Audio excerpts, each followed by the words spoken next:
നിങ്ങളുടെ favourite shows ഇനി ഒരിക്കലും മിസ്സാവില്ല. ഇപ്പോൾ C5 കാണും നിങ്ങളുടെ ഫേവറേറ്റ് ഷോസ് തികച്ചും സൗജന്യമായി. നിങ്ങൾ എൻ്റെ കൂടെ വന്നേ പറ്റൂ. വരുന്നില്ലെന്ന് തീരുമാനിച്ചാൽ മാത്രം ബലമായി നിങ്ങളെ എനിക്ക് അറസ്റ്റ് ചെയ്ത് കൊണ്ടുപോകേണ്ടി വരും.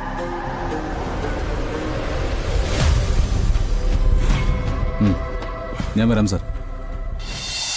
രാത്രി മതിൽ ചാടിയെത്തുന്ന മോഷ്ടാക്കളാരോ ഏട്ടനെ ആക്രമിക്കാൻ ശ്രമിച്ചുവെന്ന പോലീസ് വരുത്തി തീർക്കാൻ ശ്രമിക്കുന്നു. അന്വേഷണം ആ നിലയിൽ പോരാ, ഗൗരവത്തിലായിരിക്കണമെന്ന് ഞാൻ എല്ലാ സീനിയർ പോലീസ് ഓഫീസർമാരെയും വിളിച്ചു പറഞ്ഞിട്ടുണ്ട്. വല്യച്ഛന്റെ ജീവൻ വെച്ച് ചൂതാട്ടം നടത്താൻ പറ്റില്ല. വല്യച്ഛനെതിരായി ഉണ്ടായ ഭീഷണി എന്തായാലും അത് മുളയിൽ തന്നെ നുള്ളിക്കളയണം.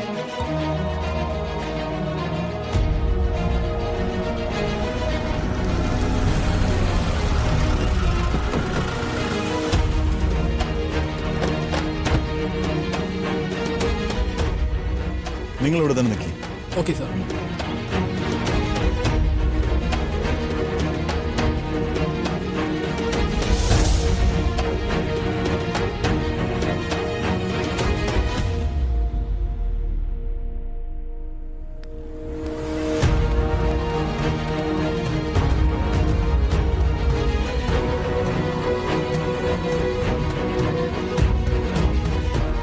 ഞാൻ DVSP സൂരജ്. പരമേശ്വരന് നേരെയുണ്ടായ കൊലപാതക ശ്രമത്തെക്കുറിച്ച് എനിക്ക് ചില ഡീറ്റെയിൽസ് അറിയാനുണ്ട്.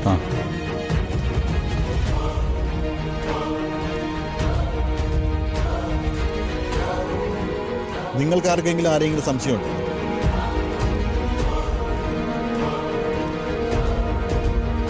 ഒരു ചെറിയ സംശയമെങ്കിലും നിങ്ങളുടെ മനസ്സിലുണ്ടെങ്കിൽ അതെന്നോട് ഷെയർ ചെയ്യണം. സാറേ, എല്ലാവർക്കും നല്ലത് മാത്രമേ അവൻ ചെയ്തിട്ടുള്ളൂ.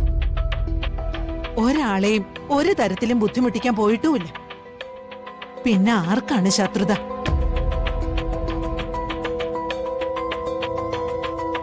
സാർ, അച്ഛന് പുറത്തുനിന്ന് അങ്ങനെ ആർക്കും ശത്രുതയൊന്നുമില്ല.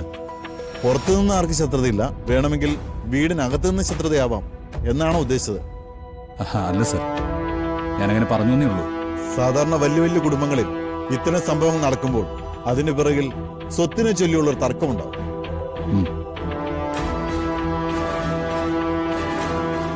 ഇവിടെ അങ്ങനെ എന്തെങ്കിലും സംഭവിച്ചിട്ടുണ്ടോ? ഇല്ല സർ.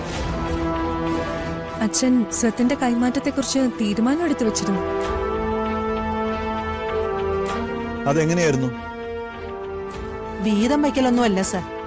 കാര്യങ്ങൾ നോക്കി നടത്താൻ ഒരാളെന്ന നിലയില് അതിന് എന്റെ മോൻ തെരഞ്ഞെടുത്തത് ഗൗതമിനെയായിരുന്നു. ഇയാള് എന്റെ മകനാണ് സർ. ഞാൻ പരമേശ്വരന്റെ അനുജന. പരമേശ്വരന്റെ മൂത്ത മകൻ ഞാനാണ് സർ. ഓ, അപ്പോ അധികാരം ഏറ്റെടുക്കാൻ നിങ്ങൾ കേപ്പബിൾ അല്ല. നോർമലി നിങ്ങളുടെ അനുജനല്ലേ ആ സ്ഥാനത്തേക്ക് വരേണ്ടത്. പിന്നെ എന്ത് സംഭവിച്ചു? സർ, അത് വരുണും അച്ഛനും തമ്മിൽ ചില അഭിപ്രായ വ്യത്യാസങ്ങളുണ്ടായിരുന്നു. ഞാൻ വിദേശത്തേക്ക് തിരിച്ചു പോകുന്നത് അച്ഛന് ഇഷ്ടമല്ലായിരുന്നു. അല്ല, പോകണമെന്ന് ഞാൻ നിർബന്ധം പിടിച്ചു, അത്രയേ ഉള്ളൂ. അപ്പോ കുടുംബത്തിൽ തർക്കങ്ങളുണ്ടായി. സ്ഥാനപതിയെ തെരഞ്ഞെടുത്ത കാര്യത്തിലും തർക്കമുണ്ടായി.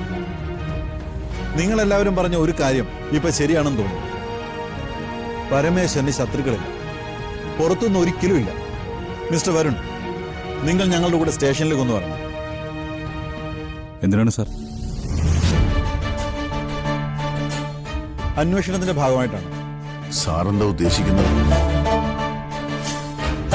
കുടുംബപരമായ എന്തെങ്കിലും കാര്യങ്ങൾ അറിയാനാണെങ്കിൽ ഞങ്ങൾ എല്ലാവരും ഇവിടെയുണ്ട്.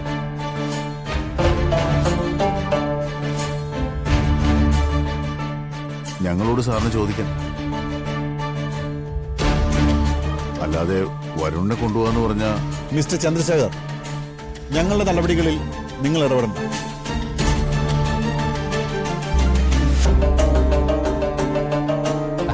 എന്ന് പറഞ്ഞാൽ എങ്ങനാ സാർ? ഏത് കേസാ നിങ്ങൾ നേരെ ചൊവ്വേ അന്വേഷിച്ചിട്ടുള്ളത്?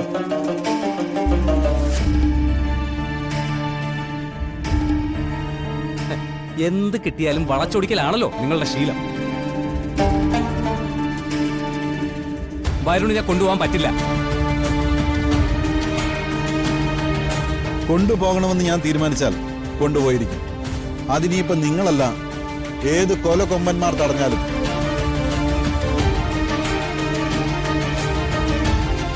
സോ അല്പം ഭംഗിയായിട്ട് കാര്യങ്ങൾ അവസാനിപ്പിക്കുന്നതായിരിക്കും നല്ലത്.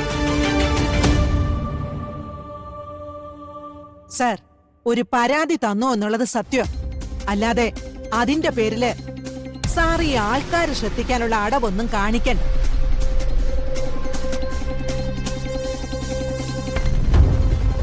പരമേശ്വരന് ഈ ലോകത്ത് ഏറ്റവും ഇഷ്ടമുള്ളത് ഇവനെ.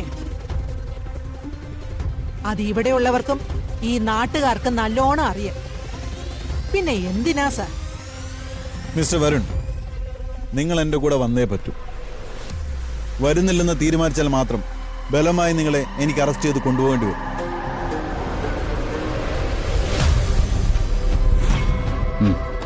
ഞാൻ വരാം സാർ.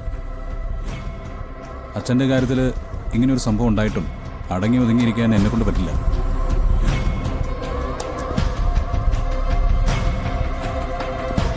മുത്തശ്ശി, ഞാൻ പോയിട്ട് വരാം. പറ്റില്ല എന്ന് പറഞ്ഞാൽ പറ്റില്ല സർ.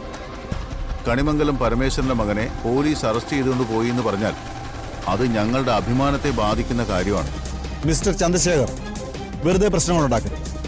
എന്റെ ഡ്യൂട്ടി തടഞ്ഞാൽ പിന്നെ നിങ്ങളെ അടിച്ചൊതുക്കിയിട്ടായാലും എനിക്ക് ഇയാളെ ഇവിടുന്ന് കൊണ്ടുപോകേണ്ടി വരും. എല്ലാച്ചും ഈ കാര്യത്തിൽ ഇടപെടണ്ട. അവരുടെ സംശയങ്ങൾ ഞാൻ തീർത്തു കൊടുത്തേക്കാം. മോനെ, ആ, ഞാൻ പോയിട്ട് വരാം മുത്തശ്ശി. വരുൺ, ഏട്ടാ, എടാ, എന്തൊക്കെയാ ഇവിടെ നടക്കുന്നത്? സാറിപ്പോ വളരെ ആത്മാർത്ഥതയോടെയല്ലേ സംസാരിക്കുന്നത്? അച്ഛനെ ഉപദ്രവിക്കാൻ ശ്രമിച്ചാലേ സാറ് കണ്ടുപിടിക്കട്ടെ.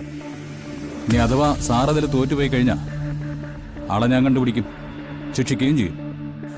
പോയിട്ട് വരട്ടെ മുത്തശ്ശി. പോം സാർ.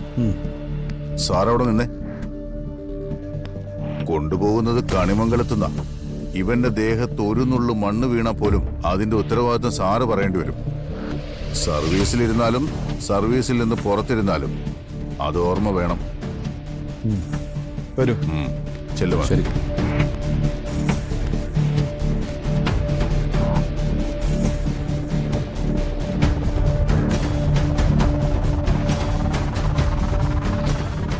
എന്റെ ദൈവമേ, ഞാൻ എന്തൊക്കെയാ ഈ കാണുന്നത്?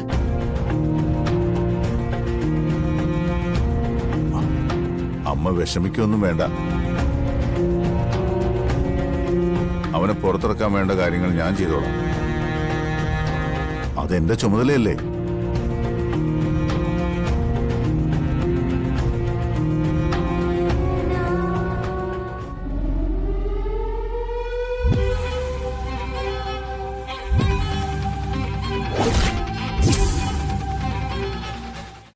ഡൗൺലോഡ് ചെയ്യൂ C5 ആപ്പ്. കാണൂ എല്ലാ എപ്പിസോഡുകളും സൗജന്യമായി.